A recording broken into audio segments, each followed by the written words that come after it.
Have you ticked off your bucket list and are looking for somewhere completely different to what you've experienced before? Perhaps you're feeling called to a more spiritual, peaceful, and life-changing experience.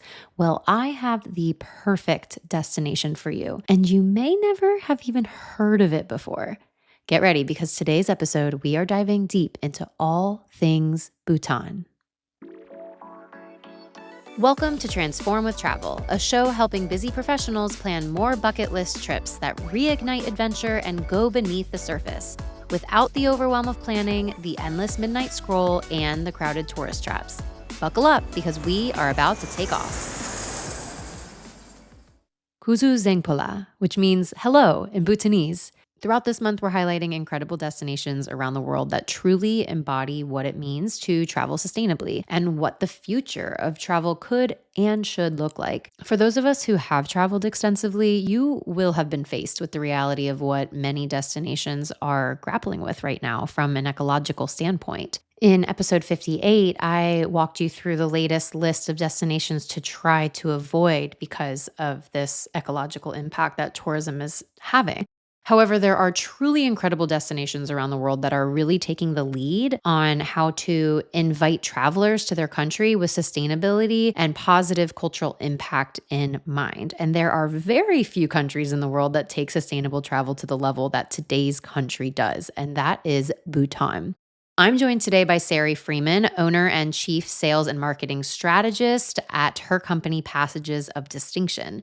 Sari is trusted by some of the world's most prestigious brands, and she has built a reputation over 3 decades working on sales and marketing strategies for travel and hospitality businesses in all 4 corners of the world.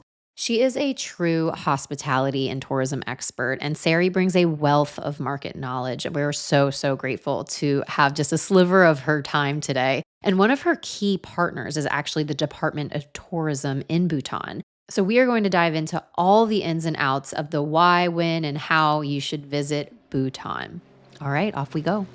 Welcome to another episode of the Transform with Travel podcast. I'm joined today by the one and only Sari Freeman, owner and chief sales and marketing strategist of Passages of Distinction. Welcome to the pod, Sari. Thank you, Kelly. It's wonderful to be here. And we got connected initially at a conference in New York put on by my host agency, Fora. And your passion for wellness and spirituality and really those like immersive destinations around the world really resonated with me. And you were on stage talking about Bhutan. And I think I like immediately came up to you afterward and I was like, hi, I'm Kelly. You need to be on my podcast. And I was like, wow, that is really cool. Yeah. I like to hear that I'm effective at what I do. Right? It's always nice. And one of your key partners who you actively help market and promote around the world is the Department of Tourism for Bhutan. And when my team and I were deciding which destinations we really wanted to learn more about and really wanted to share with our community, especially from a sustainability perspective, we knew we needed to hear more about Bhutan. So I'm really thankful that you're here today to share your personal stories. You've even met the king of Bhutan, which we'll talk about later, and just really share more about this relatively unknown yet truly transformational destination. So thank you.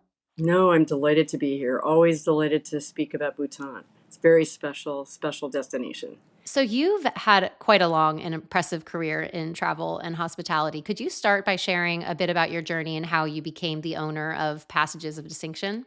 Sure. Well, I was very fortunate. My parents were very open-minded, wanted us, my sister and I, to learn French at a very early age, like 5 and 7.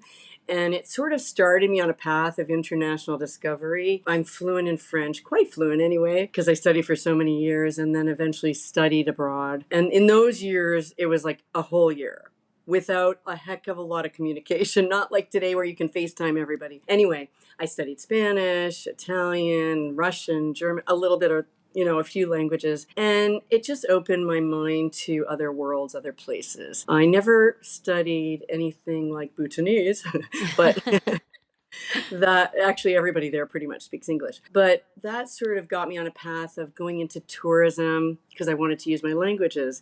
And then from tourism, I went into hotel business. And that's kind of how I got started in hotels. I was one of the first people to represent Aman Resorts in the US. And which is kind of cool. And yeah, that's like my dream hotel.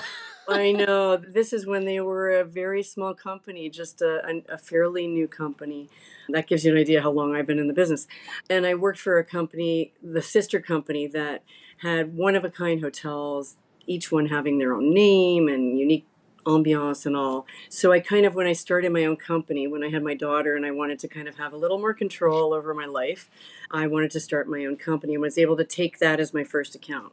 So I started as Freeman Associates, which for several, like about 8, 10 years, I was on my own, and then brought in a business partner. We created Passages, and then we had split, I would say, and then went on to develop Passages. So yeah, that's kind of how it's all happened. It's And can about you just 25 years. wow. And can you describe what Passages is and what it does for the hospitality and tourism industry? Sure. So we are what we like to call a sales and marketing representation company. And what we do is represent products, whether it's hotels, villa companies, resorts, DMCs, which are destination management companies, and also tourism offices. And so, what we do, we specialize in the travel industry. So, like Fora is part of the travel industry. We specialize in working with travel advisors, the travel industry, educating them, helping to service the advisors when they have questions, if they need VIP treatment, special negotiations, basically giving them the perks and helping with the perks to help you as an advisor to create an amazing experience for your clients. Yeah, and also for me as an advisor, because I know your company and I trust the hotels and the villas and the companies that you work with, I know if it has the Passages stamp of approval, I'm like, okay, I'm good. Like Oh, it gives you like a little peace of mind and trust as an advisor to when you connect. I know I had met with one of your employees, Jill, who came down and we had a really great lunch. And yeah, it just really makes a big difference as an advisor to know that you've put in so many years to build these relationships with these amazing destinations around the world. So well, I, I thank you. I love everywhere that you represent, and I Well, guess thank you. that leads us into today's conversation because with such a strong background in luxury travel and destination marketing, and now you represent Bhutan as a country. What drew you to Bhutan as a destination, and what like really called you in to want to be their ambassadors around the world? Well, honestly, to be very honest, I'm very fortunate because most of our partners that we work with are referred to us. And actually, the Department of Tourism of Bhutan came to us and they talked to several of our competitors as well. And we were the fortunate ones. We were the ones who were selected. And I feel very honored about that because I like to say we have a boutique collection. We don't want a large collection of products. I'd rather know the products and have our team really understand and know our products to be able to help. With Bhutan, I almost feel like it's a boutique destination.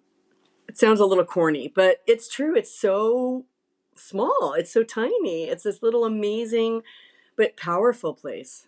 Yeah. And Bhutan from before I learned so much about it, just from learning from you and the industry, I remember Bhutan being this place where I'd see this image of like a monastery on top of a cliff. And then with the caveat that they only let in 100 visitors a day into this country. And it's $100, well, maybe it was $100 a day for a visa. I remember being like, wow, like that's really like, exclusive. It's very this, it's very that. And I know that came from primarily a commitment to sustainability and preserving its unique culture.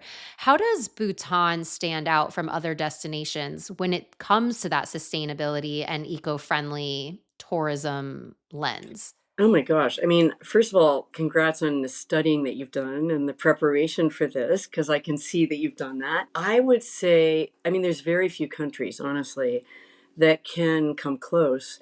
Bhutan is actually one of the only carbon negative countries in the Oh, world. wow. It's funny because I did a little research last night because anything can change day to day, right? So I thought, let me just double check. And one set of information said the only country in the whole world. Another one said there's only three. And so it's definitely one of the only countries. And that is really due to the way the king, the government protects the country and wants to maintain its sustainability and culture and so much about the country. They're very conscientious, extremely mindful. I mean, that's part of their religion, and that's something they're trying to carry through into the future. But it really is something very special. And when we talk about those, I guess restrictions might be one of the words in terms of how many people they let in. The visa cost is often a hindrance, especially for those on, let's say, more of a budget or on like a backpacker route through India, Nepal. It'd be really easy to tack on Bhutan, but then there's those additional costs. Have they done something recently where they've made have lowered the barrier to entry just a little bit to invite tourism in? Well, actually, just as COVID ended, and they were one of the last to open up, so it's taken a little bit to grow back, the percentage of travelers. And actually, the U.S. after India is number two, so we're in good shape Oh, because we're such a big market. I would say that, well, first of all, they started off with what they call the SDF. So that's a sustainable development fee. And so that is something that they imposed before COVID as well, but they wanted to ensure that not everybody comes and just, wreaks havoc, right? Because it is such a small country. It's only 750,000 people or wow. 770,000 people in the whole country. The numbers vary depending upon when you look them up, but under a million for sure. And so just imagine, like where you live, where I live. I mean, what we have 12 million in the New York, or maybe more in the New York tri-state area. To imagine that it's, one, I don't know, 15 20th of our population. It's just unbelievable. In order to maintain that, they do have this SDF. And so they started out at $200 a day per person per day. And then people were like, no, no, no, that's too much. So they halved it. So it's $100 per person per day. With children, it's 50%, and for children under 6, I believe it's free. And what they do with that SDF is really important. So what they do is they really take care of their people. They take care of their people, healthcare, education, sustainability, all of these things are factored into this. So it's kind of like a win-win. And yes, it is a fee to get in to visit, but it is so worth it. And I think most people who are interested in going to a country like this are at least interested in sustainability, and many people go because of that. Yeah. So if they know that it's going to a good cause and it's helping support the people of the country, because there's not a lot of industry, it's not like they have all these businesses that create all this incredible wealth. And they're more about, as you've heard, gross national happiness sometimes than GDP, which is something the former king developed. And that idea has carried through into the reign of the fifth king. I was just thinking as you were saying that, like, I would be more than happy to pay a sustainable development fee or sustainability fee. Oftentimes you see the $20 electronic visa, and it's like, what is that? If you told me I would pay $50 for a sustainability fee to enter the country if I knew that what that was going towards. And I think you said the type of traveler that's going to be attracted to some place like Bhutan is happy to be a part of that and know that like their economic dollar is going to something that's going to help be a part of a regenerative travel experience. And that's exactly why we have Bhutan on today in the month of April around Earth Day, is because we want to be able to highlight destinations that are doing that amazing work. So you mentioned the king, and you mentioned the last king, and now you mentioned the new king, and you've had the unique experience of actually meeting the king of Bhutan. Can you tell us about his vision for the country, especially in terms of maintaining Bhutan's status as an unspoiled, authentic, cultural, natural destination? Let's see. I mean, meeting him, first of all, we had no idea we were going to meet him Oh, because no it's always, way. we didn't know. And it was interesting because I was on a trip with all of these representatives and PR companies from around the world that work with Bhutan. And so they invited us all to Bhutan to kind of do a tour and to brainstorm about how to market Bhutan and to the world, basically. And it was a fascinating trip. I would say it was a little too many people all at once to experience a country like that, but it was amazing. And because we were all there and there was an opportunity, Carissa, who's our chief marketing person for the Department of Tourism, she was able to get us in to see the king. And it was literally the day we all arrived. And we were all in our schleppy clothes. And they didn't even tell us because it was all secret. It was like, you don't want to announce that Oh you're my going to see the king. gosh. So we got into the little bus and we didn't even know where we were going. Then when we got on the bus, they said, okay, we're going to see the king. And we're like, oh my God, I would have dressed differently, I know, right? Like I Um, put on my Sunday best. right, exactly. But Bhutan is very casual. So in the end, it's fine. And I don't think that was what, was most important. So we were very fortunate because it was just, I guess about 18 of us. And we walked into his offices and there was a boardroom and we all sat around the boardroom. And then eventually the king came in and unbeknownst to me where he was going to sit, he literally sat across from me. And I was like, oh my God, like this is too much. Because it's not every day you meet a king. Yeah. So it was very interesting. So he really talked to us about our immediate impression about the country. He wanted to hear what we had to say, what our experience was, and about what we do in each of our countries. And then he told us about, his vision for the future. And, he cares deeply about his country. And that's something that I could feel. I think I mentioned during my speech that I felt like he was only talking to me. It was a little bit bizarre, but he almost looked through me and into me. And it was like, but it wasn't intimidating because sometimes when people look at you and stare at you, you're like, oh my God, you want to turn away. But it was sort of a soulful experience. But I could feel, and I think we all could feel his passion for his country and what he hoped to create for his country. And he talked about the happiness quotient, but more importantly, how, yes, they want to look at how happy the people are. And they always ask themselves every day, like, are we happy? How can we be more happy? What can we do for the people? And et cetera. And what's interesting is it's only been open to tourism for 50 years. Wow. And they've only had television for like 20. Wow. So they've really been, way behind, right, in a lot of ways. And they were very closed. They were very untouched for centuries. That's the reason why it's such an authentic culture, too, and very unique culture. So that's one of the advantages. But so what's happened over the past 20 years is obviously the young people have access to everything from their iPhones, that the older generations never had. And so they're all going off to colleges around the world, and many of them don't want to come back because they are probably, they're influenced by social media and everything else.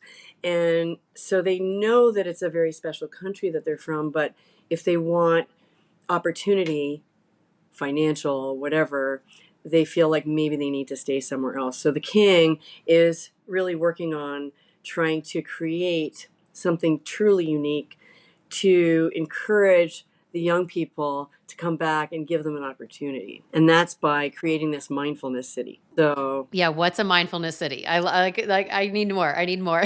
I know, I know. I I hope love I'm not it. going on. I hope I'm not going on too No, oh much my gosh, though. I want to live in a mindfulness city. What does this look like? No And the fact that kidding. like the king, and I guess this is a really interesting time to be talking about this, but the fact that the king, a leader of a country, is so focused on gross national happiness, which Bhutan is famously known for, and mindfulness, but also how to give young people what they're looking for. Like, what a well-rounded leader and what a special place. So, what does this mindfulness city look like or feel like in terms of his vision for it?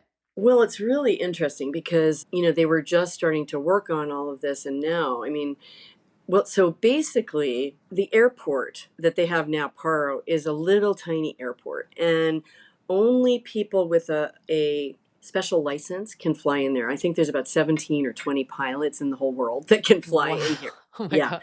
And first of all, it takes a little time to get there, and it's in the Himalaya, like in the mountains. So when you come in, you have to know how to navigate the winds, the mountains, and then land there. And it's funny because I must specialize in these kind of destinations because I have St. Bart's also, and that's also, you have to have a special license to fly in there. Totally different kind of a destination, but very special in its own way. So you have to fly first into Delhi or Kathmandu or Bangkok or now Dubai. That's big that you can fly through Dubai because a lot of people want to fly on a Middle Eastern carrier because the service is wonderful. And Mhm. I won't say it's the easiest place to get to, but it's so worth it. And so what he wants to do is create a new airport and a new city in the south where it's flatter on the border with India. And Mm. they're working very close. They work very closely with the Indian community to help build a lot of this. What they're going to have is a bigger airport, so larger planes can come in, but it's going to be almost a separate government almost for that city, so as not to impact, I think, the rest of the country. This is my Mm, understanding of it. mm. So they're going to have a special, like it's going to be a tech and financial center, but created in a very mindful way. So if he gets to pull this off, which I think he will, it'll be unbelievable. Yeah. But I believe he has that commitment and passion to do it, and I think it's going to be his legacy. So he's already talking to like CEOs around the world Yeah. about bringing people, opening offices in this incredible city. And they have incredible mock ups of what it's going to look like. And it's going to be like this utopia, tech and financial utopia. So it's really quite something. It feels like it's almost like a case study for the way that cities could be built or rearranged in the future. I feel like what comes to mind is it will be one of the greatest achievements and also one of the greatest challenges, taking notoriously ruthless industries and bringing them into a culture that is notoriously happy.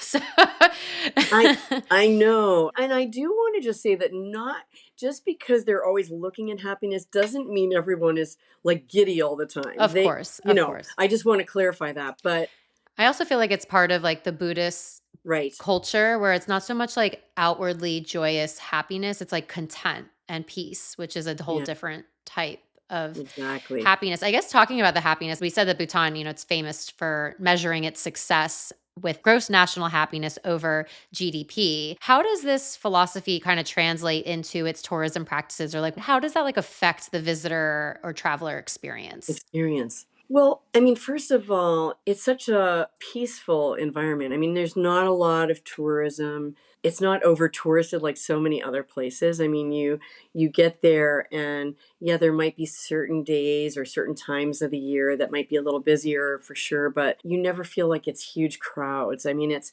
and you have the mountains and the hills and windy roads and lots of space, a lot of open space. And so time to think, space to breathe. I mean, the air is so pure because it's so clean. Like 60% of the land is protected, and that's how Wow. they maintain their carbon negative, and a lot of forested property, like a lot of forested property. So it's just a beautiful destination and sort of creates awe in people.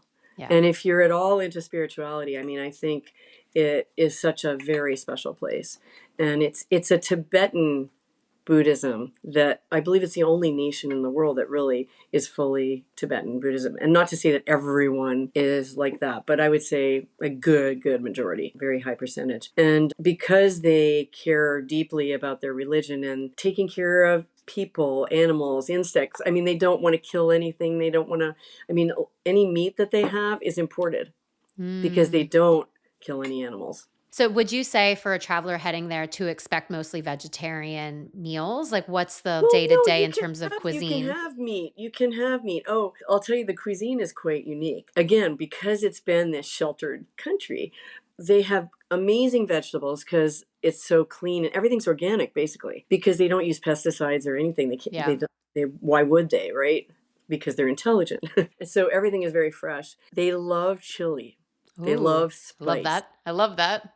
I mean, they almost see chili as a vegetable. So it is in a lot of the food. But there's definitely, I mean, when you go to restaurants, if you're in international hotels, I mean, there's many other choices. But if you go to a regular restaurant, I would say maybe 90% of the things are going to be spicy and the 10% might, maybe not. They have dishes with like just potatoes and vegetables and cheese, potatoes and cheese. Yeah. That's a big one. Oh, But a lot of the food is very spicy. So if you love spicy, you're in luck. yeah. I find it so interesting, the organic thing, because it's like you would speak to someone from that culture and be like, is this organic? And it wouldn't even register because it's like all food is like, it's so Right. strange that we have to put a label on our food that what's chemical and what's not. So I love that. It sounds like to me from how you're describing it, it's definitely for the nature lovers. It definitely sounds like hiking, even Yeah. having some sort of spiritual pilgrimage, or even going through a big life transition. It seems like that kind Yes. of country would be a great place for it. I know at Forum, where we met, you spoke about grief. You're Yes. going through something where you're grieving because the Buddhist culture is so beautifully woven into that kind of experience. Are there any other types of trips where you would say it would be perfect for that type of traveler? I would say, I mean, there's so many different options. I would say solo travelers. I mean, it's so safe. And because it's so mindful and spiritual, I think going on your own, you could have a really special experience where maybe some other countries might be more intimidating. And everybody, all the young people speak English. Some of the older generations don't. But I would say, like, anybody who goes to school learns English. I mean, the primary language in school is pretty much English. That's very comforting for, people from our part of the world. And I would say anybody into sport, like adventure, like soft adventure, even more extreme adventure, you can do like parasailing, you can do hella whatever, you could, I mean they have like a helicopter that could take you around. There's like, I think there's two helicopters in the whole Oh country. my gosh. Yeah. That should be the name of a tour company. Hella whatever. Yeah, yeah, right. Yeah, I like that. Yeah, maybe why don't we start We'll that, coin that, yeah. Yeah, let's do that. And let's see what else. I mean, wellness. I mean, Wellness, they're yes. also into wellness. I mean, that's something we both love, right? Mhm. They have been into wellness for centuries. And when you go there, one of the things you like to do is the warm bath, the hot baths with the stones. So they have like a wooden bath where on one side of the wall, basically, you have hot stones, very hot stones that they put in the water. And so it creates steam, it creates Wow. heat, and they put herbs in the water. So it's very relaxing. So after you take these hikes, because if you're not somebody that's in decent physical shape, I would say you won't be able to do everything. If you Mm. want to do something like Tiger's Nest, the monastery on the side of the mountain, which everybody wants to do if at all possible, you need to be in decent shape. I work out like 3 times a week, and I think I'm in pretty good shape, but because of the altitude, that's important to talk about. The altitude is really what you have to be prepared for. So What's I definitely took altitude, what are we talking like here? 9,000 Okay. feet, I would Okay. say something like that. And if anybody hasn't, experienced any high altitudes like that, they have to take it easy. And most any trip you would go on there, they start little by little, like a little hike here, a little walk here, a little hike. And then at the end, you do Tiger's Nest. Hmm. So if you have somebody guiding you through these things, they know that you have to do it like that. And I would definitely take altitude. That's what I did. I took altitude medicine. I didn't want to take a chance. And also Dramamine for the windy roads, honestly. Yeah. So sustainability and luxury do not have to be mutually exclusive. Actually, Bhutan and a lot of your destinations, villas, hotels actually do this in combination very, very well. Bhutan has some incredible luxury hotels. So I want to talk a little bit about some of those options for people that are like, Bhutan sounds amazing, sustainability sounds amazing, but I also love my turn down service at night and I also love my, five-star hotel. So can we talk a little bit about how Bhutan does a really great job at being that intersection between luxury travel and sustainability and like getting the best of everything? Yeah, sure. And I have to say, obviously, because of their commitment to sustainability, any hotel built there has to adhere to strict regulations. And so the usual being cautious about, I mean, you're using solar panels, single use plastic, they use wet water, well water, like water. What is Mhm. it called? I forget what the terminology is, but where they Yeah, have, the catchments almost like they yes, catch the yes. rain, yeah. Yeah, exactly. And I have a few notes here, so I'm just kind of referring to a few. But basically, they have to adhere to all of these because the whole idea is preserving this incredible, sustainable destination. And what I do want to say is that a lot of the people on the high end that come here, I mean, it's on their bucket list. We've talked about that because it's so unique a destination. People who have been to Africa, I mean, these days people have been to what, 60 countries. I mean, a lot of young people, I mean, they just check off their list. Like, how many Mhm. countries can I get to? Which I think is a little much. Mhm. But I think you have to slow down. And if you want to go to a place like Bhutan, you do have to slow down. It's slow travel, basically. And if you really want to experience it properly. But I just wanted to say that if people have been just about everywhere else, this is one of those places that you might find they've never been. And it's interesting because some of the first hotels, chain or group hotels that did come in here, the first one was Aman Resorts, actually. Oh, And they have okay. 5 properties. And then Six Senses came in with 5 properties. And Como Hotels was right in there, maybe second or third, with 2 hotels. Then there's some privately owned independent hotels. There's Taj that has several, Meridian. So there's quite a number of 5-star properties, which you wouldn't kind of expect in such a tiny country, but because there's very few new countries, and it was almost like a new country, that came on the market.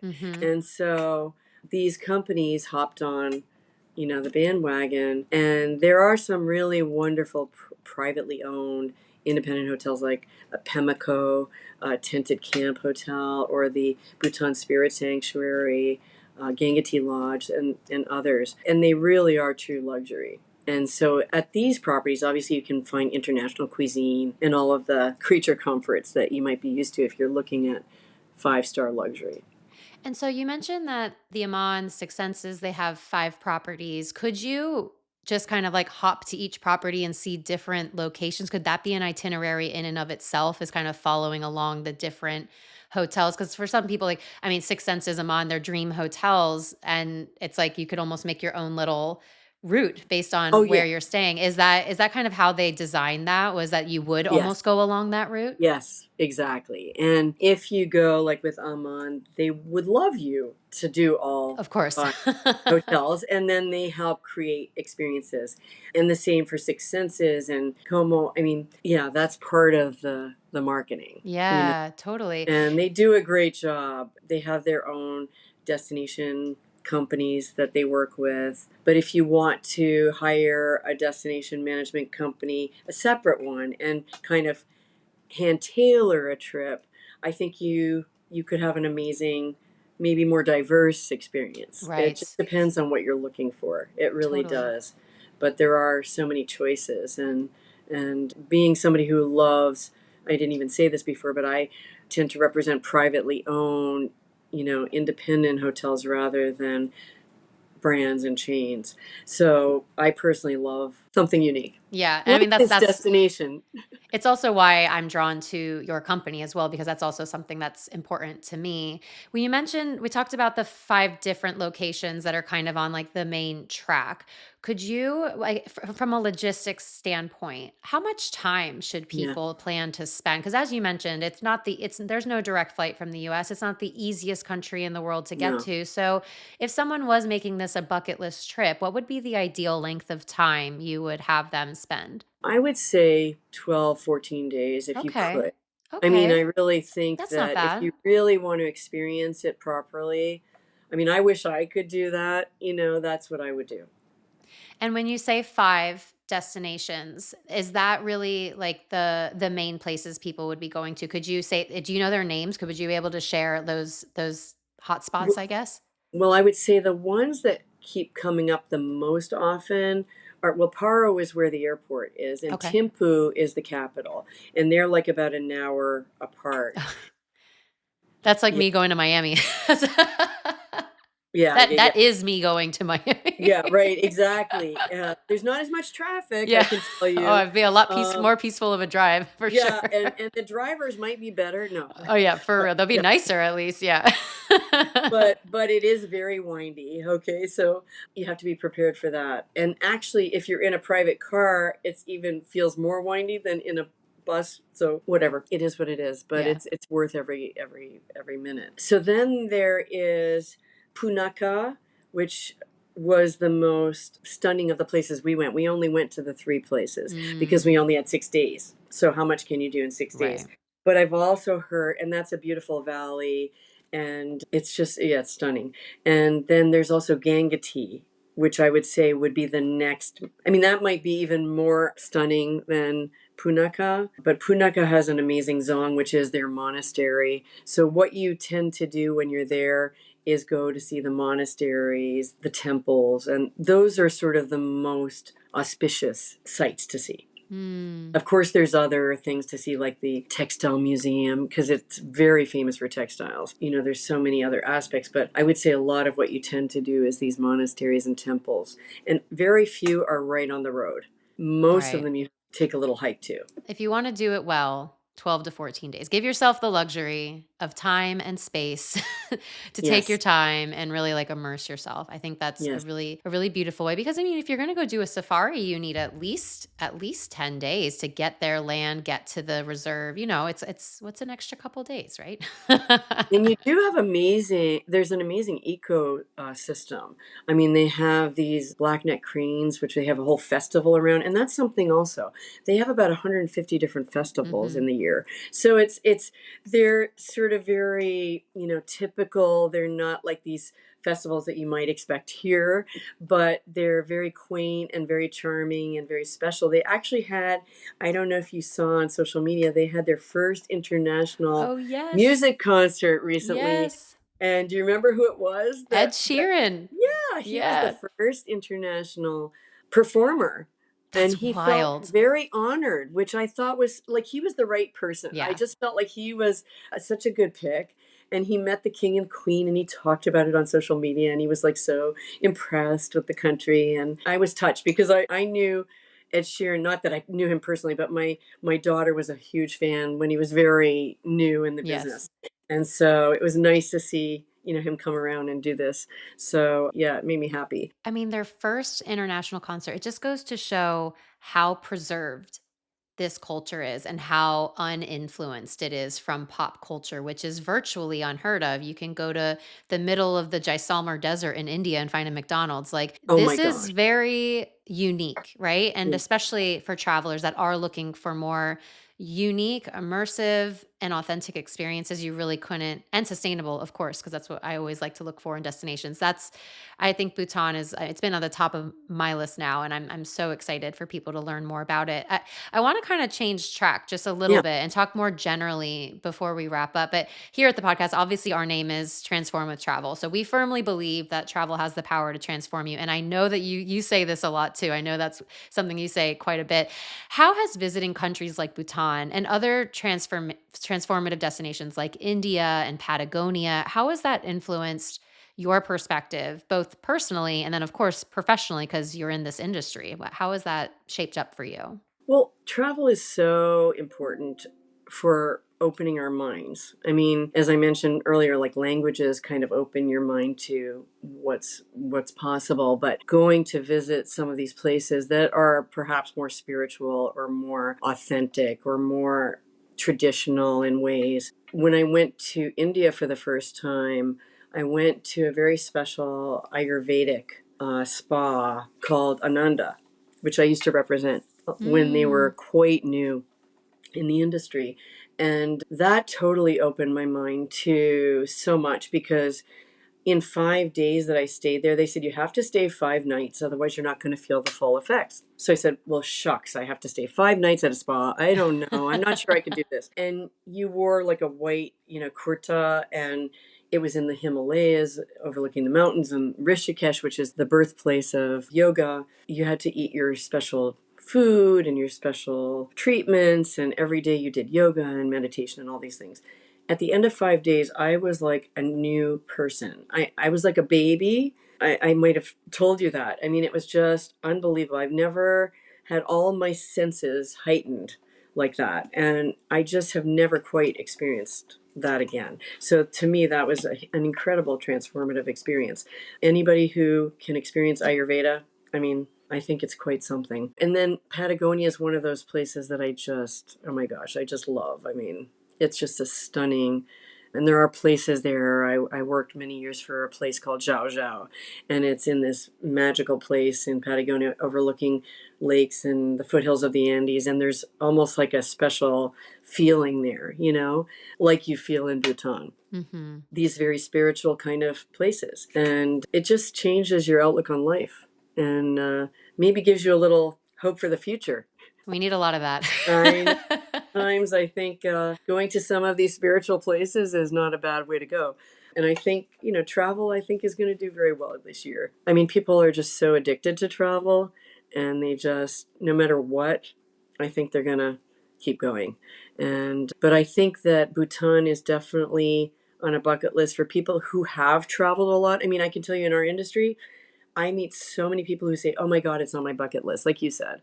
Mm-hmm. And people who've been in the industry for 40 years and they're like, oh my God, it's on my bucket list. So it is one of those very special places. And I think the fact that they do kind of create and they are careful about how many people come in, and the SDF helps that, so the fee helps maintain that. And also something that's kind of important to know is that any hotel or any company has to have at least, I believe, a 50% Bhutanese owner. So there's always some kind of Bhutanese ownership there, and that's also a way that they can maintain their culture, their authenticity. We like to say it's like a living cultural museum, I love because it that. really is. There's very few countries you can go to where it's really so authentic, and it's a fascinating place. I'm ready. Let's go. Yeah, well, I will put you on a list for an upcoming trip Oh, I would love when that. we can do that. Yeah. Don't tell my husband just yet. We'll No, get the no, I get it. details. I get it. So No, I mean, speaking of the future, and you talked about the future of Bhutan, but I'd love for you to share just as we wrap up here about any like upcoming projects or things like what are you the most excited about for your business, for like personally, mm, professionally, like what's the future of Sari? that is a good question.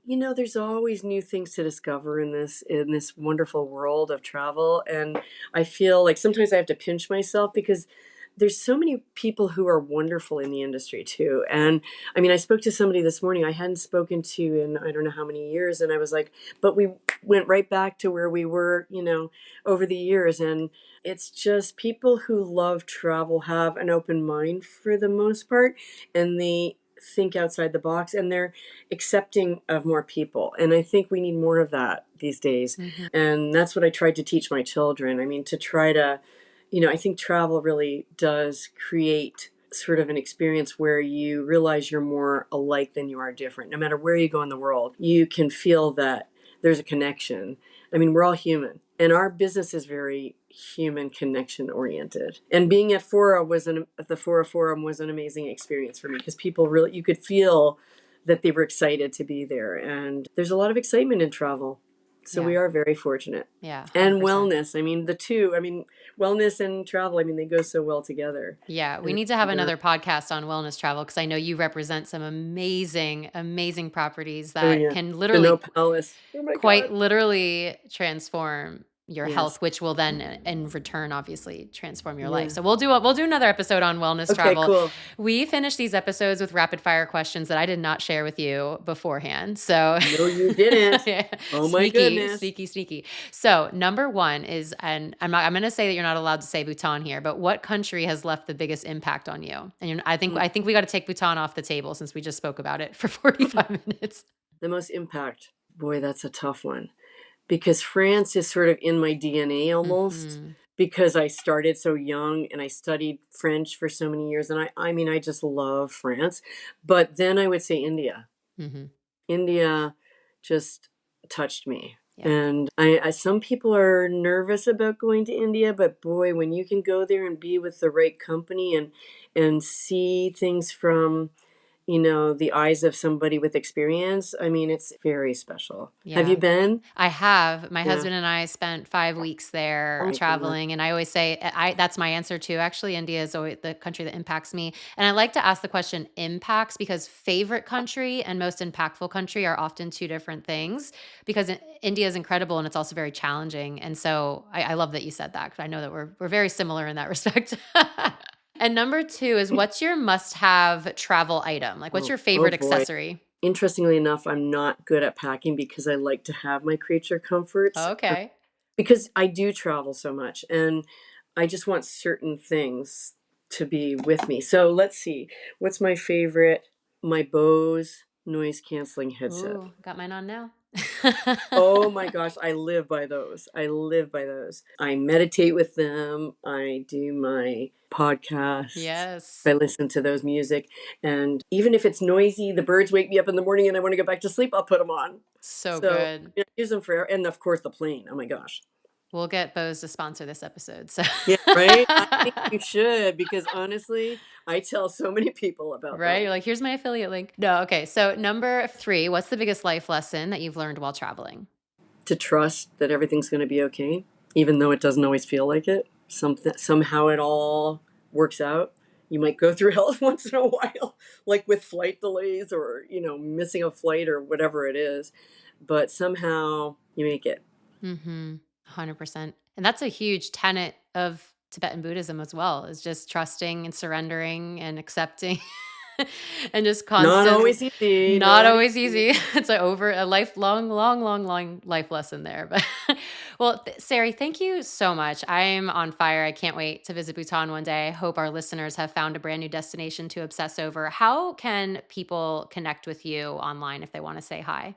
Okay, so either Sari Pod is my handle on Instagram, Facebook is Sari Freeman.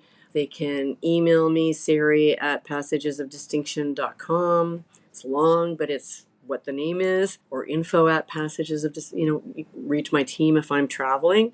And then there's Bhutan.travel, which is their website that has an incredible amount of information, FAQs, what to do, how to do to get there. And then, of course, your trusty travel advisor like you. Yes. I love that. Well, thank you so much. And I can't wait for a part 2 to come up later this year, I'm sure. Thank you, Kelly. Really wonderful to be with you. Really loved Thanks. it. Thank you. That's a wrap on today's episode. If you're feeling on fire and lit up to start planning the bucket list adventure you're craving, let's work together. I'm here to manage all of the hassle of planning, hand select your options specifically for you, and give you the inside scoop that no AI itinerary can give you. Click the link in the show notes to look through our pricing and packages. You're one click away from the adventure of a lifetime. This is your reminder to keep on exploring.